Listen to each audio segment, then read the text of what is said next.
Perbudakan telah menjadi tradisi yang mengakar kuat bagi masyarakat pra-Islam. Ketika Islam datang, perbudakan juga masih menjadi hal lazim. Meski tidak secara langsung melarang praktik perbudakan, namun Islam memiliki visi untuk mengikis praktik perbudakan dan sangat menghendaki dihapuskannya perbudakan. Sejarawan Islam Universitas Indonesia, Dr. Tiar Anwar Bahtiar, menjelaskan perbudakan dalam sejarah bangsa Arab sudah berlangsung selama berabad-abad, dan Islam datang untuk mengikis tradisi ini. Menurutnya, salah satu visi Islam adalah mewujudkan kesamaan derajat antar manusia, dan salah satunya dengan menghapuskan praktik perbudakan. Ini muttafaq, disepakati, di kalangan ulama bahwa misi Islam bukan untuk melegalkan perbudakan tapi justru menghilangkan perbudakan, ujarnya saat dihubungi Republika, Co. ID, awal pekan ini, Rabu, 2 Februari 2022.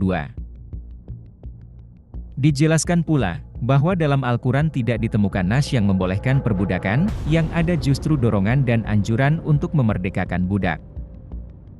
Karena ketika Islam datang, fenomena perbudakan itu sudah marak di mana-mana dan menjadi hal yang tidak bisa dihindarkan. Tapi kalau kita rujuk peraturan Islam tentang perbudakan, itu ketat sekali, jelasnya. Perbudakan secara umum berarti segala hal mengenai pengendalian terhadap seseorang oleh orang lain dengan cara paksaan.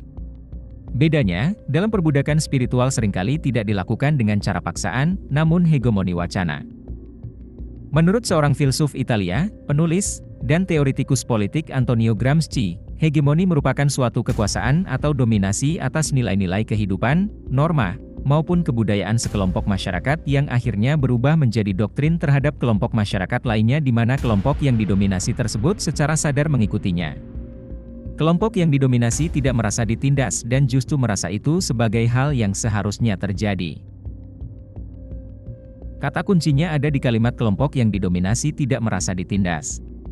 Dalam perbudakan spiritual, seorang budak atau pihak yang didominasi tidak merasa ditindas. Bahkan mereka rela mengorbankan segalanya termasuk nyawanya untuk tuannya. Padahal spirit agama jelas dan terang menghapus perbudakan antar manusia. Menghamba hanya kepada Tuhan Yang Maha Esa. Memang Tuhan menurunkan nabi. Kita pun diminta menaati nabi. Dalam ajaran agama seorang nabi langsung dibimbing oleh Tuhan langsung, sehingga para nabi terjaga dari kesalahan. Namun, itu tidak berlaku bagi keturunannya. Kita tentu ingat kisah Nabi Nuh dalam agama Samawi. Anak Nabi Nuh tidak termasuk yang diselamatkan dalam azab banjir bandang. Kita pun mendapatkan dalam ajaran agama kisah Nabi Lut. Istri Nabi Lut pun tidak termasuk orang yang diselamatkan dari azab Tuhan. Bahkan, Nabi Muhammad pernah mengatakan, sesungguhnya yang telah membinasakan umat sebelum kalian adalah jika ada orang terhormat dan mulia di antara mereka mencuri, mereka tidak menghukumnya. Sebaliknya jika orang rendahan yang mencuri, mereka tegakkan hukuman terhadapnya. Demi Allah, bahkan seandainya Fatimah putri Muhammad mencuri, niscaya aku sendiri yang akan memotong tangannya. Apa artinya? Artinya, jika keturunan Nabi Muhammad melanggar hukum, tetap harus menghadapi proses hukum. Tidak ada istilah kriminalisasi keturunan Nabi. Dengan kata lain, agama mengajarkan bahwa semua manusia sama. Semua manusia harus dihormati karena sama-sama ciptaan Tuhan. Tidak ada manusia yang dihinakan. Semua orang harus mendapatkan perlakuan adil di muka hukum. Dari jelata sampai mereka yang mengklaim atau diklaim sebagai ulama atau keturunan Nabi jika melanggar hukum harus dihukum.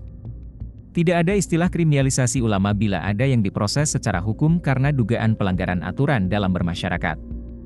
Bandingkan dengan yang terjadi di negara kita. Perbudakan spiritual adalah bukti bahwa kegagalan literasi agama. Semangat agama yang membebaskan justru tenggelam oleh gegap gempita perbudakan spiritual. Bila kita telisik lebih dalam, tentu ada keuntungan ekonomi politik yang didapatkan dari gegap gempita perbudakan spiritual di negeri ini. Siapa yang diuntungkan? Jelas mereka yang dianggap tuan oleh para budak dalam sistem perbudakan spiritual itu. Perbudakan spiritual adalah bukti bahwa kegagalan literasi agama. Semangat agama yang membebaskan justru tenggelam oleh gegap gempita perbudakan spiritual. Bila kita telisik lebih dalam, tentu ada keuntungan ekonomi politik yang didapatkan dari gegap gempita perbudakan spiritual di negeri ini. Siapa yang diuntungkan? Jelas mereka yang dianggap tuan oleh para budak dalam sistem perbudakan spiritual itu. Tokoh-tokoh agama yang memiliki semangat membebaskan rakyat dari perbudakan spiritual, jangan diam. Jika mereka diam, sistem perbudakan spiritual ini akan terus mendominasi tafsir dari agama. Jika itu terjadi, umat beragama akan kembali ke masa kegelapan.